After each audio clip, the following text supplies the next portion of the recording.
Araw sa inyo mga boss, mga idol ko. So ito merong tayong isang ibon na nakaalala. So inilaban ko to dati nung nakaraang taon sa South Race. So nawala siya sa derby.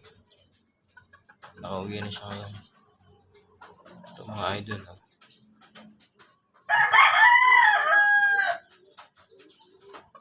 So basta yung ibon hindi na disgrasya, talagang makakauwi pa gano'ng katagal mga idol. So yun yung ibon ko lang nilaban ng nakaraan taon kasi ngayon lang siya nakauwi. May nakahuli sa kanya, napawalan, kaya siya nakauwi mga idol.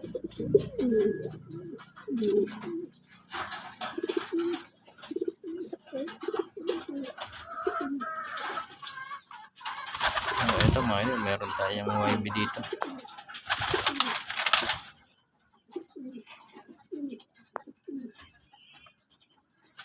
Mga idol, South Ring yan mga idol ng 2026 mga idol. Baka sakaling makabawi tayo sa susunod na taon, pero itong taon na to odats tayo mga idol.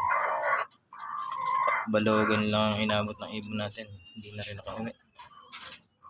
So bawi na lang tayo sa susunod na taon o sa susunod na laban. So ito mga idol, itong hen na to, ito ay nawala din ng third lap ng derby naman ng 2025 mga idol. South Race din mga idol, naka third lap to, hindi nakauwi, pero kalipas ng ilang buwan umuwi din sa atin.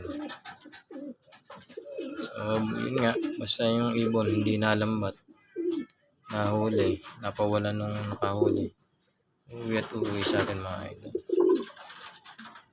So yung mga ibon natin ng South Race, alam naman natin hard race. Bukod sa hard race, marami pang nalalambat mga idol. So ito pa yung ibang mga ibon ko mga idol.